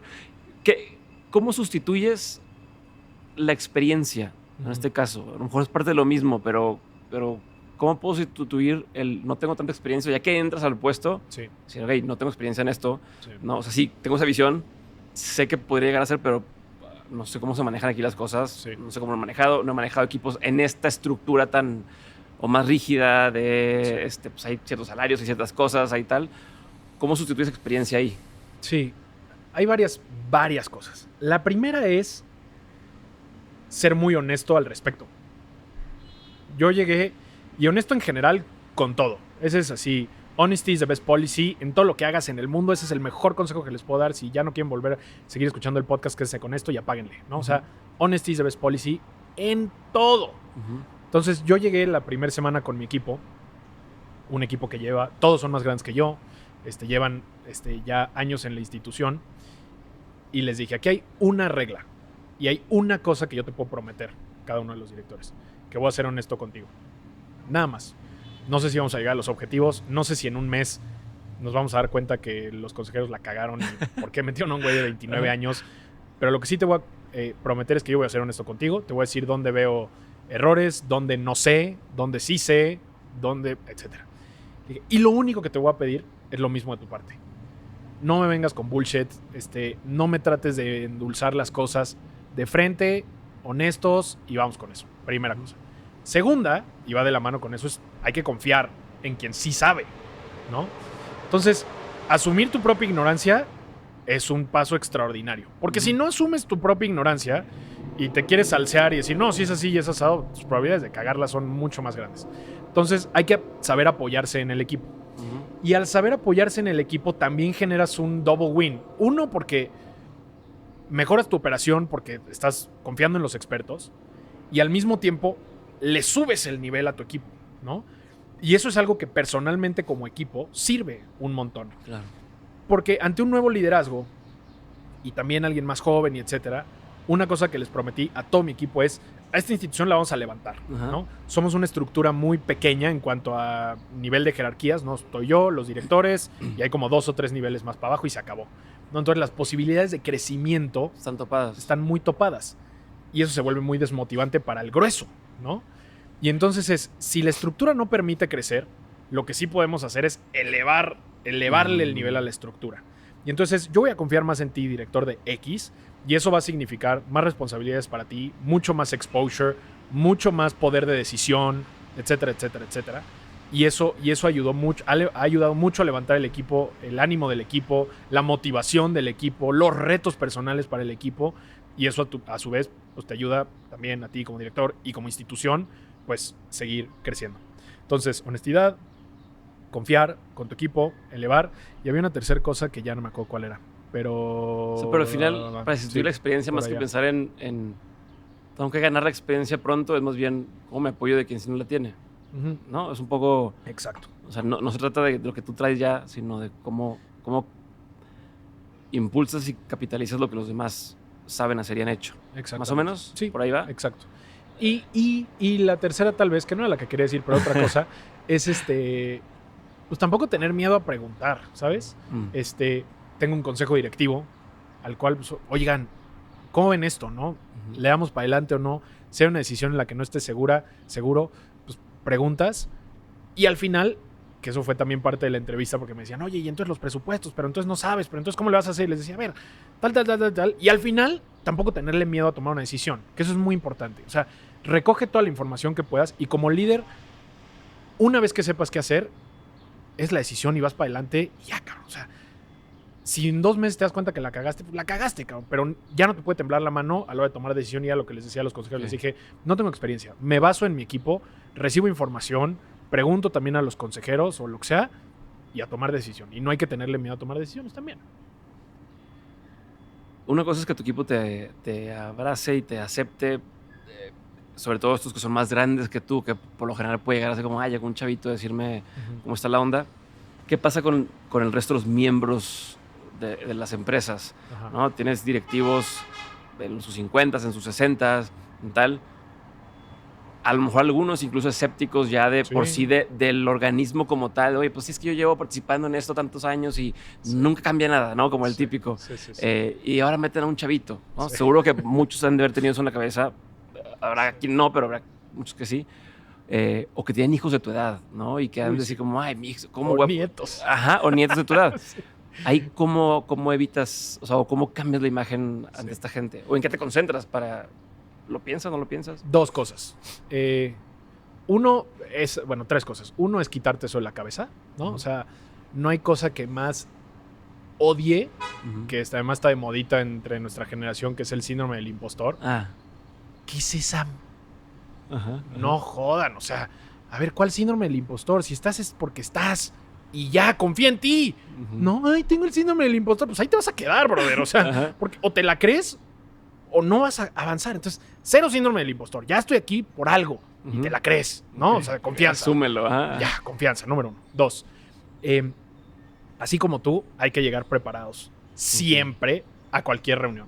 O sea, tienes que ser un cuate bien preparado para que no te chamaqueen, ¿no? Entonces, llegan, oye, que la industria no sé qué, tienes que ser capaz de decir algo, ¿no? Y de entender, y etcétera. Entonces, y otra vez, ahí se encuentra el equipo. Te apoyas en el equipo y dices, oigan, prepárenme una nota, ¿qué tengo que saber? Oye, tú, director de comités, ¿hay algo técnico aquí que tenga que saber? Oye, director de eventos, ¿esta empresa ha estado participando o no? ¿Tienes alguna queja de ellos o no? Entonces, como que armas tu estrategia, llegas muy bien preparado y entonces le puedes decir a alguien, cuéntame, Mr. Púas, ¿qué onda, no? Eliminas, dices, este cuate está preparado, ¿no?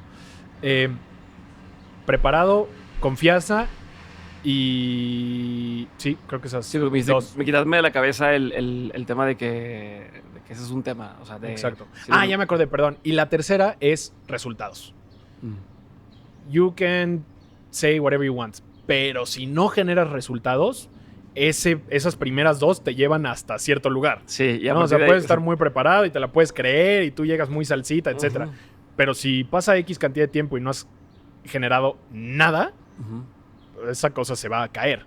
Entonces, al final tienes que generar el resultado. ¿Cómo priorizas qué tipo de resultado dar? Porque hay resultados que toman 3 años, 6 años, 1 año, pero al mismo tiempo tienes que hacer ver que estás avanzando. Correcto. ¿Cómo compensas o cómo administras esa desesperación porque ya pase algo?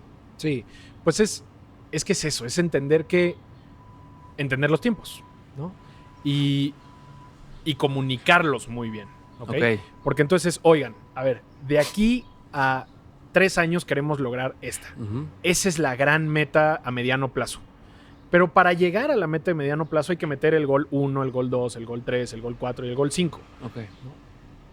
Se lo comunicas a tu equipo, se lo comunicas a tus consejeros, la entiendes tú, y casi siempre a mí me sirve extenderle un poquito el tiempo sabiendo que tú puedes llegar un poquito antes. Entonces, públicamente siempre pateale un tiempo adicional para que cuando tú crees realmente que vas a lograr el objetivo siempre sea algo extraordinario a lo contrario. Y una cosa que yo le aprendí mucho a nuestro amigo en común, Ricardo López Cordero, es poner la portería donde sabes que vas a meter el gol. Entonces tú mueves la portería, ¿sabes? Claro. Entonces si de repente dices, no, es que... Esa es muy buena. Ese no me lo he dicho a mí, Ricardo, ¿eh? Mi gol va a ser, pero ahora ya te la compartí a ti y a toda la audiencia. Jaja. Pierdes algo inteligente que decir, Ricardo. Toma eso. Entonces, o sea, tú de repente defines dónde vas a meter el gol. Claro. Y entonces dices, oye, puta, ahorita puedo mañana. pones en la portería, oigan, vamos a lograr esto, pum, clavas el gol. Bien. Yeah, claro. ¿No? Entonces, hay que saber administrar también los quick wins para ti, para tu equipo, para tus stakeholders, y de repente ir clavando golecitos de vez en cuando que vayan construyendo hacia... O sea, es medio, entre comillas, ganar, fabricarlo, sí, pero, o sea, sí estás avanzando, pero es manejar la narrativa, un poco, Sí. ¿no? De decir, Sí. ok, tú sabes que vas a poder conseguir una cita en X lugar de gobierno, y entonces dices, primer objetivo, conseguir una cita en gobierno, y Exacto. lo consigues y ya se armó. Esa Exacto. fue la portería donde tú quieres. Sí. Ok. O sea, es que imagínate, en el plan, por ejemplo, regresando al plan de relacionamiento con los candidatos. Ujú. Yo agarro y le digo a mi consejo, señores y señoras, en 2024, en octubre, queremos ser parte de las mesas para redactar el Plan Nacional de Desarrollo. O estar sentados a la mesa con la presidenta o con el gabinete. Perfecto, ese es el objetivo. Si no se vuelve a tocar, durante todo ese proceso se les va a olvidar, se van a aburrir, tal vez van a decir, ¿y este brother qué está haciendo? Ujú. Pero entonces, para llegar a eso, tenemos primero que sentarnos con todos los precandidatos. Primeros goles. Pa, pa, pa, pa, pa, pa. Ok. Luego nos tenemos que sentar con el candidato, segunda tanda de goles. Pa, pa, pa. Luego nos tenemos que sentar con las mesas de trabajo, siguientes goles. Traca, traca, traca, traca, traca. Luego con el gobierno electo, traca, traca, traca, goles. Y luego con el presidente en funciones, otra serie de goles. Entonces, todo el trayecto le vas metiendo goles al proceso Ok. para llegar hoy al último gol en el minuto 90 y dices, Sí, claro. aleluya, ¿no? Claro. Ok. Pero pues pusiste goles durante todo el proceso. Ok. Te voy a cambiar el tema. Cuando entraste al AmCham, le preguntaste a todo tu equipo, ¿qué necesitan ustedes? Ajá. ¿No? ¿Qué necesitas tú para hacer tu trabajo y demás? Sí. Es una pregunta en dos partes. Sí. Una parte es, ¿qué tipo de cosas te pide un equipo o te han pedido que tú notaste que, no, pues es que mira, la mayoría tienen ese tipo de necesidad? Como para aprendizaje, quienes estamos fuera y tenemos equipos, decir, mira, a lo mejor no estoy viendo esto. Y lo otro, ¿qué tipo de cosas ves tú que son las que más hicieron la diferencia una vez que se aplicaron? ¿No? Yo puedo decir, quiero más tiempo libre, pero dices, todos piden tiempo libre, pero al final lo que más funcionó es otra cosa. Entonces son como los dos lados de la moneda. Sí. A ver, lo que más pedían era, la primera, un mejor salario. Ok. Y pues, no sé si se repita en otras organizaciones, pero siempre la gente pide un poco más de lana y compensación y lo que tú quieras y mandes.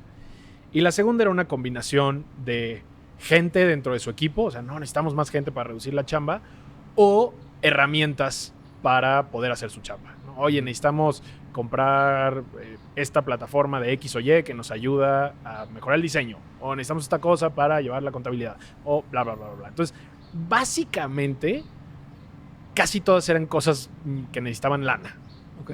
en general, Ujú. en general.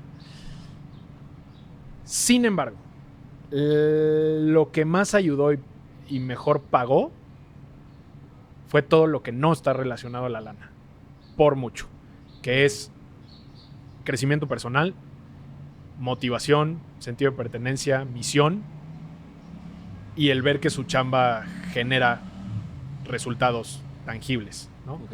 Entonces, se atendieron esas cosas.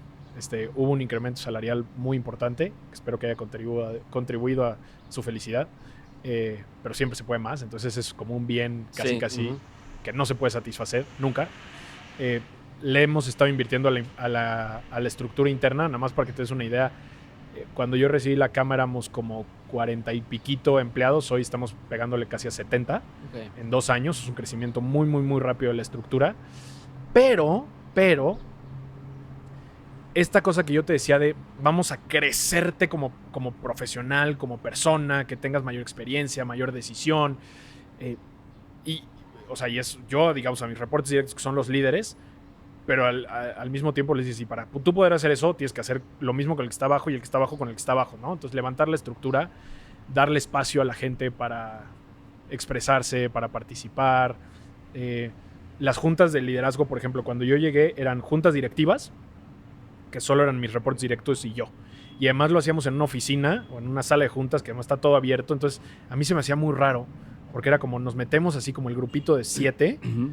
toda la oficina está viendo Y de repente salimos y bueno, la dirección es esta y esta y esta y esta. Entonces era como un tema hasta... Sí, un símbolo raro. Un así. símbolo muy raro, ¿no? O el humo blanco sale después de, así Ajá. como lo de cuando eligen el papa. Y entonces yo agarré y les dije, a ver, vamos a cambiar esto. Sí que participe el equipo directivo, pero también quiero a los gerentes. Y se vuelve una reunión como de 20 personas o 15, una cosa así. Entiendo que le tengan miedo a la eficiencia del mecanismo, que siga teniendo la palabra los directores, Ujú. pero que los gerentes estén ahí para que escuchen qué se está decidiendo. Cómo se toman las decisiones. Y si un directivo quiere pasarle la voz a uno de sus gerentes para entrar a más detalle, que lo hagan. Pero entonces otra vez meterle más horizontalidad al tema, elevar a todos en la toma de decisiones, entender que hay jerarquías, pero que todos pueden participar un poco de ello. Entonces, Ok. ese tipo de cambios son los que a mí me han ayudado creo, a tener un mayor impacto en el equipo y en la institución. Ok, Pedro, ¿cuál ha sido uno de los peores consejos que te han dado en tu carrera? Uno de los peores consejos que me han dado en mi carrera.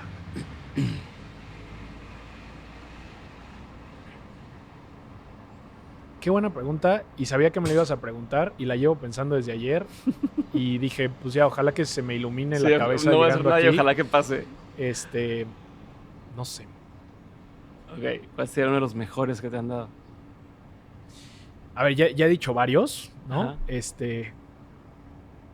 Otro consejo que no les he platicado, pero que me ha servido muchísimo en la vida, es el siguiente.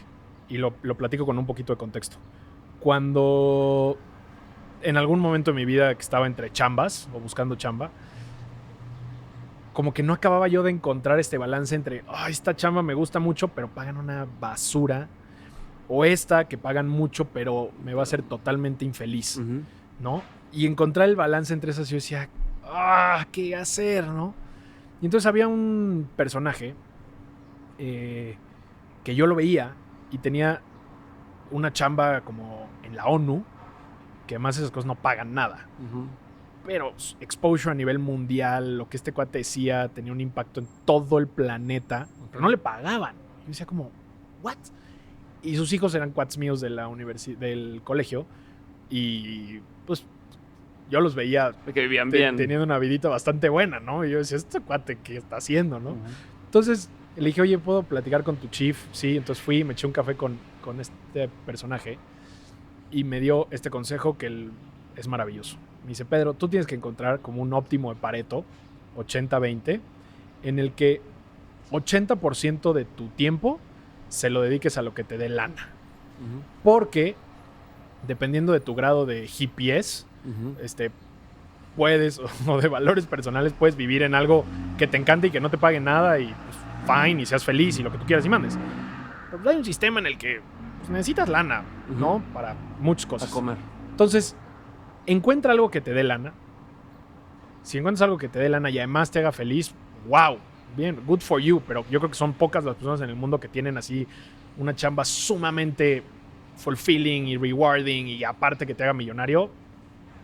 Lucky them, entrevístalos y que nos digan cómo lo hicieron, ¿no? Ajá. Pero entonces 80% a eso y 20% de tu tiempo dedícaselo a algo que te haga total y absolutamente feliz y que no te dé un peso.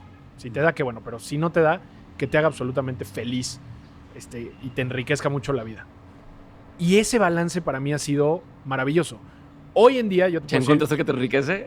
¿O estás todavía con puras cosas que te hacen feliz? yo la neta... Porque digo, en esta esquina, pues no. Exacto. O sea, para mí durante mucho tiempo ese fue mi balance, ¿no? Ajá. Estuve en chambas que no me estaban haciendo millonario, porque además tenía 21 años o lo que sea, pero tenía mi asociación civil, o estaba construyendo la microfinanciera en Chiapas, o estaba Ujú. haciendo un voluntariado en la Sierra Tarahumara.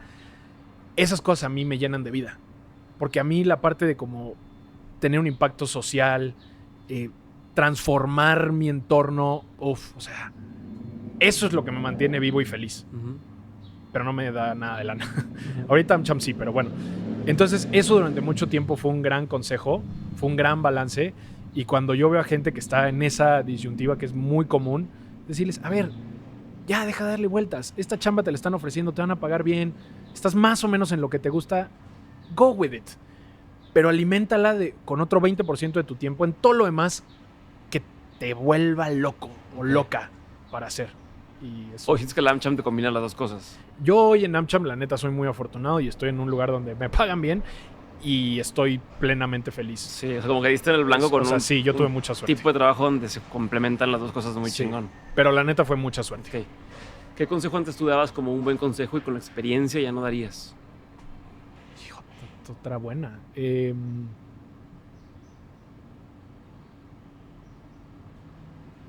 Sí, ya sé. Y vamos a hacer una segunda alusión al gran Ricardo López Cordero. Tanto a Ricardo López Cordero como a Luis Vega, que son mis dos socios fundadores de En Esta Esquina. Ok. Yo históricamente, hasta que fundé En Esta Esquina hace unos 5 o 6 años, yo era un cuate demasiado, pero demasiado clavado con todo. Perfeccionista, algo no me salía y una frustración horrible, súper perfeccionista. Y mi consejo hubiera sido, güey, tienes que ser el mejor. El mejor, el mejor, el mejor, el mejor. Siempre. Y a Ricardo y a Luis les aprendí a tomarme la vida con mucha menos seriedad. Okay. Y eso te quita unos pesos enormes de la vida. Y pudiera ser contradictorio, porque por un lado no les estoy diciendo a la gente ve por la vida valiente Sí, madre. madre. O sea, no. Sí hay que esforzarse, sí hay que hacer las cosas bien, sí hay que ser atentos al detalle. Creo que hacer esos extras son los que siempre te ayudan a avanzar. Pero al mismo tiempo, todas aquellas cosas que no puedes controlar, let it go. Si las cosas no funcionan y no salen como quieres, let it go. A veces vale mucho más la pena que algo no salga tan bien, pero que involucraste a gente en el proceso, a que lo hagas tú, porque solo haciendo las cosas las cosas salen perfectas y como quiero. Pues sí, güey, obvio van a salir como tú quieres y las haces todas tú, pero es muy desgastante, no paga lo suficiente al futuro. Entonces, eso de como que tomarse la vida un poquito más relajado, gran consejo que antes no daba y que ahora sí daría. Buenísimo. Sí. Aparte de que el reggaetón está chingón, ¿qué otra opinión tienes que poca gente comparte contigo? Sí. Cosas que a veces son unpopular opinions. Que el reggaetón está chido. Que los Pumas son el mejor equipo de México, sin lugar a dudas. Y hay una fuerte argumentación de por qué. Y creo que yo sigo teniendo un tema medio patriótico nacionalista que cuando menos en mi generación ya está medio más difuminado, en el sentido de que, o sea, yo soy como un mega apasionado por México. Y yo creo que ese rollo medio de me envuelvo en la bandera y lo que sea como por el deber ser enmarcado en hay que construir país, creo que eso es algo que se ha perdido en mi generación. O sea, yo ya no veo a la gente tan clavada como tal vez la generación de mi papá, que era muy de... ¿Por qué crees? Pues yo creo que se debe en gran parte a que mi generación, en general, nacimos bajo un contexto en donde... Ahí te va un tema muy deep.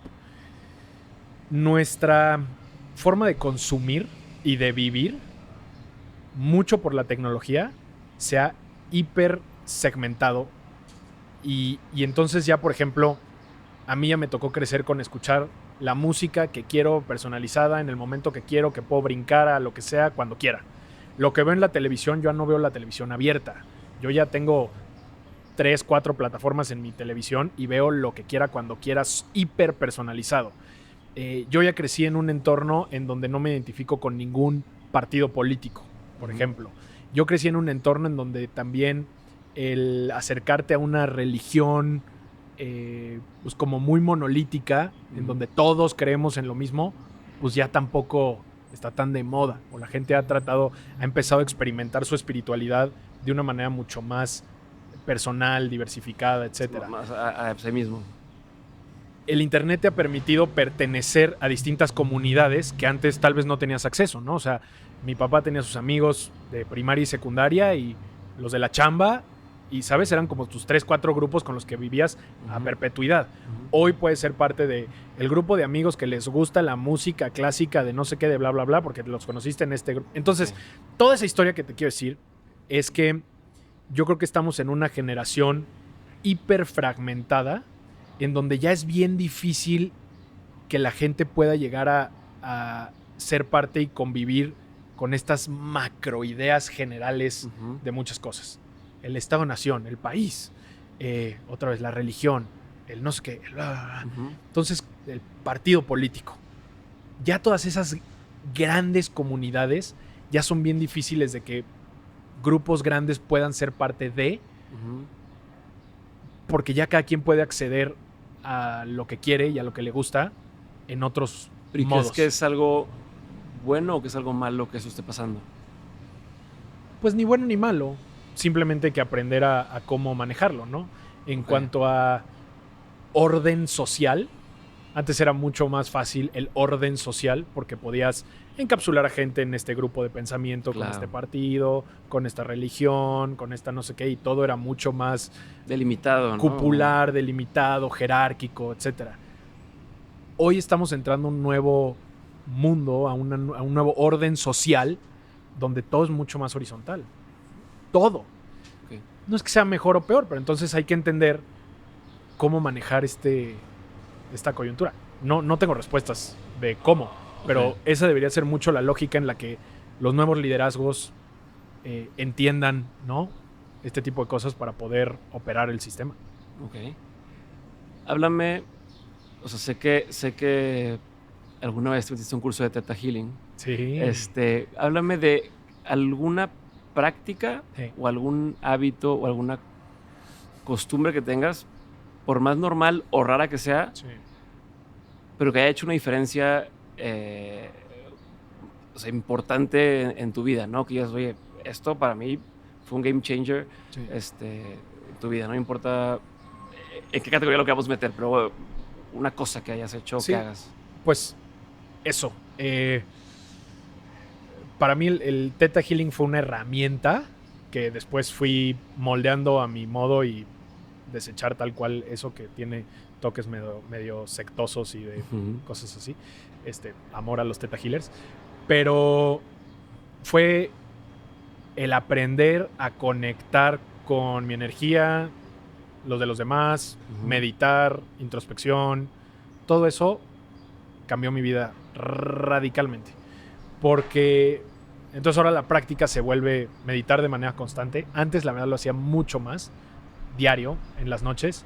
Lo he ido perdiendo.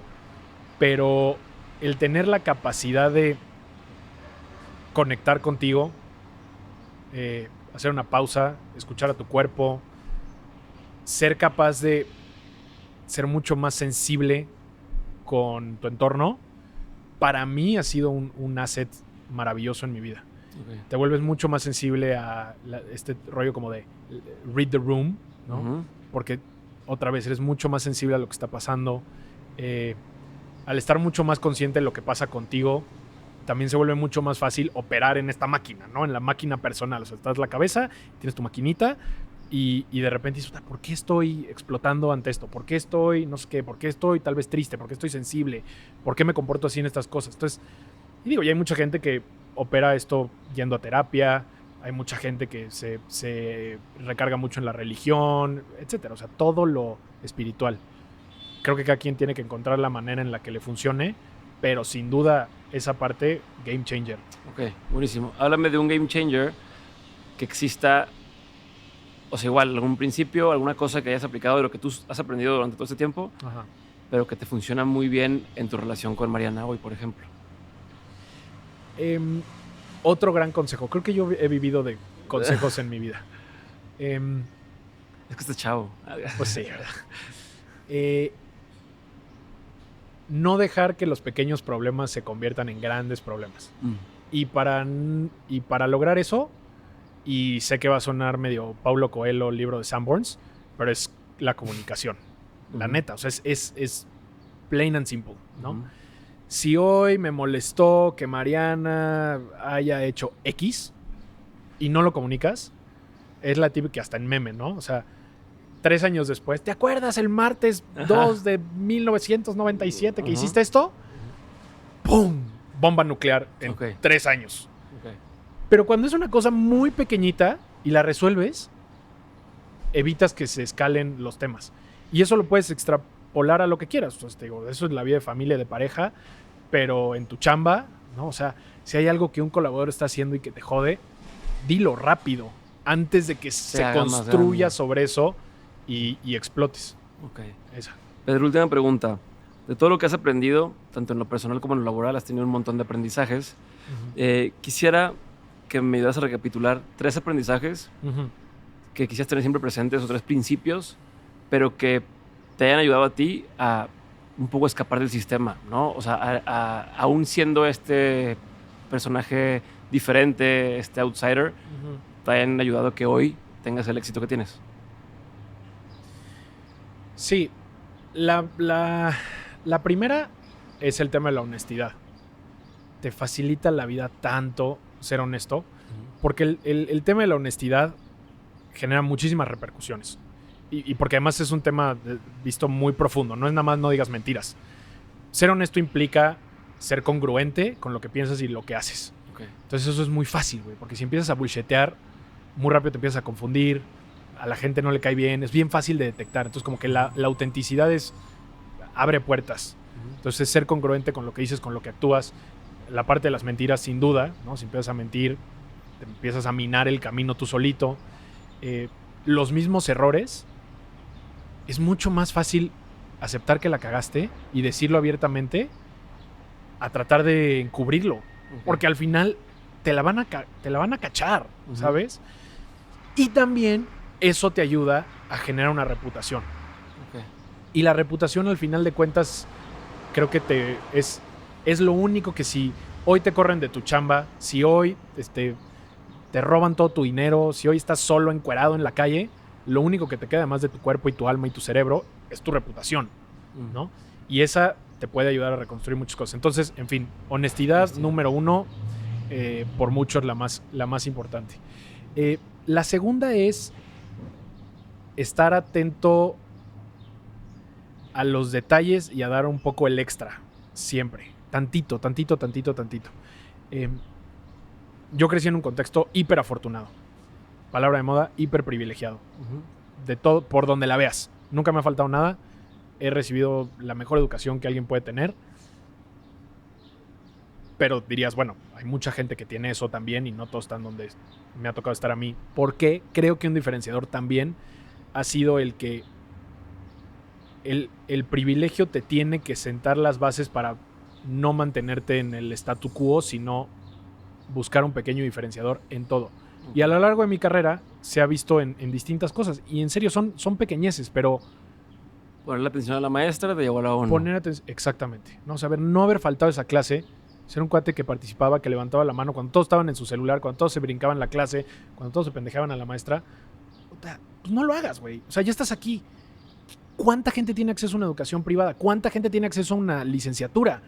¿Por qué carajos no irías a clase? O sea, a mí no me entra en la cabeza por qué no irías a clase. Pero pues a la inmensa mayoría no. Entonces, será eso, tal. Años después, fast forward, me invitan a ser parte de la ONU, ¿no? Comprar un avión para así venir a la entrevista. Exactamente. Cuando la puedas tener a distancia. Exactamente. No, estaba yo en Washington y podía haber quedado allá y tomar la entrevista por Zoom. Pero pues meterle la lana a eso y llegar a los 20 minutos más importantes de mi vida, uno de los 20 minutos más importantes de mi vida en persona, sirvió muchísimo, ¿no? Porque habla de tu carácter, habla de todo eso. Entonces, eso, atención al detalle y dar el extra, ser honestos. Y la tercera es la construcción de comunidades y de la gente a tu alrededor, ¿no? Al final, tu talento te lleva hasta cierto punto, tu honestidad te lleva hasta cierto punto, tu intelecto, tu no sé qué, pero al final todos son personas. Y esas personas, cuando menos te lo imagines, va a ser alguien que te va a jalar, te va a empujar para algo, te va a conectar con alguien, te va a prestar lana si lo necesitas. Ponle el ejemplo que quieras. Pero ir tú solo por la vida, nunca. Así seas la persona más talentosa del universo, tienes un techo. Siempre. Lo que te rompe el techo, creo, es la gente que te acompaña. Aunque también suene medio acá. Gracias. Sí. Con eso terminamos. Bien. Gracias. Bien, poca Bien. madre. Buenísimo. Muchas gracias. A mí me encantó. Me encantó. No, a ti. Gracias por llegar hasta aquí.